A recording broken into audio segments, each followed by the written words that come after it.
स्वर्गीय कल्पनाथ राय जी के बारे में बताया, अब कुछ बाकी नहीं रह गया।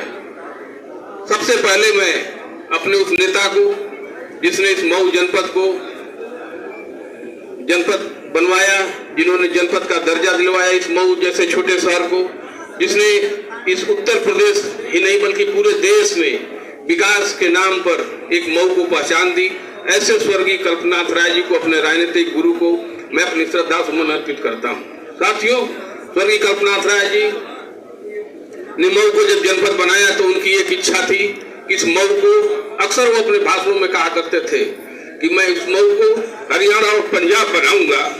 लेकिन साथियों, यह समय का दुर्भाग्य रहा हम सबका, इस जनपद वासियों का, कि स्वर्गीय कल्पनाथ राय जी हम लोगों के बीच नहीं रहे।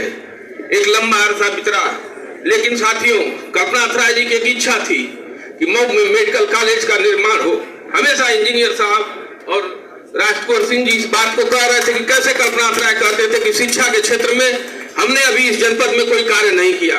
उनके मन की एक इच्छा थी, और वह लगातार, जब कल्पनाथ राय नहीं रहे, एक ऐसा समय आया कि लगातार 20-25 वर्षों तक शिक्षा के क्षेत्र में लगातार यह मेडिकल हो या टेक्निकल शिक्षा हो, उसके क्षेत्र में लगातार यह मऊ पिछड़ा जाता रहा। लेकिन एक समय आया जब उत्तर प्रदेश के परम पूज्य योगी आदित्यनाथ महाराज जी के नेतृत्व में भारतीय जनता पार्टी की सरकार बनी, तो 2017 में सरकार बनने के बाद सरकार ने शिक्षा और स्वास्थ्य के क्षेत्र में विशेष कार्य करना शुरू किया, और माननीय योगी जी ने 1 डिस्ट्रिक्ट 1 मेडिकल कॉलेज की योजना को लागू किया, और आदरणीय श्री ए.के. शर्मा जी के प्रयास से इस मऊ जनपद में उनकी उस योजना का क्रियान्वयन हुआ और मऊ में मेडिकल कॉलेज की स्थापना हुई। इसी कलेक्ट्रेट के मैदान में जब मुख्यमंत्री जी का कार्यक्रम था तो शर्मा जी ने हमसे पूछा कि मनोज जी, मेडिकल कार्य के बारे में आप लोग एक बार चर्चा कर रहे थे, सरकार की जो योजना है। हमने कहा हाँ मंत्री जी, योजना जो सरकार की है लगभग सारे जिलों में चल रही है, मऊ अभी अधूरा है।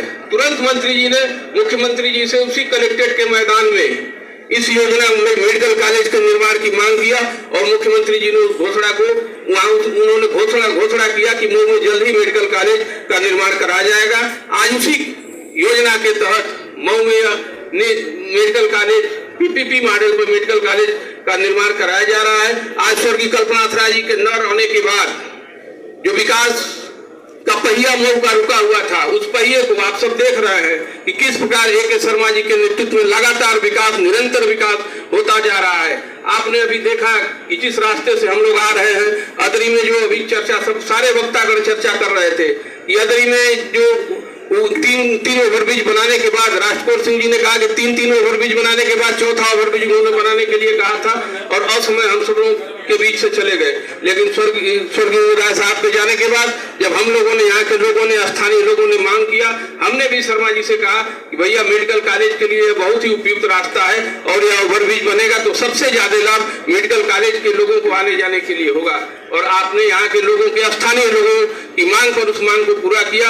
आज लगातार, आज हम देख रहे हैं महादेव घाट पर जाके देखिए, जैसे लग रहा है कि हम काशी विश्वनाथ के दरबार में आए हैं, और उस घाट पे हम लोग जिस प्रकार से जाके घूमते हैं, उस तरह के जो हमारे बनारस के घाटों का सुंदरीकरण हुआ है, उसी प्रकार से मऊ में लगातार घाटों का एक चैन बनी हुई है। लगभग दर्जनों घाटों का सुंदरीकरण श्री ए.के. शर्मा जी के नेतृत्व में हो रहा है। इसके लिए मैं बहुत बहुत धन्यवाद देते हुए, निश्चित तौर पर ए.के. शर्मा जी के आने के बाद वो जो रिक्तता मऊ में विकास की का पहिया रुका हुआ था, जो रिक्तता दिख रही थी, वो रिक्तता पूरी दिखाई दे रही है। आज उनके जयंती के अवसर पर आप हम सब के बीच आए, उनको आपकी तरफ से मैं बहुत बहुत आपको धन्यवाद देता हूं कि आपने आया, हम सबका हौसला बढ़ाया।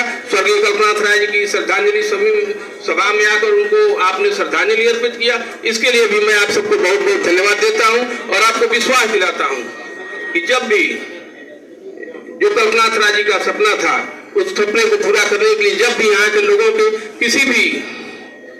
किसी भी कार्य के लिए ए.के. शर्मा जी हम लोगों के बीच हमेशा उपस्थित रहने का कार्य करेंगे। बहुत बहुत धन्यवाद।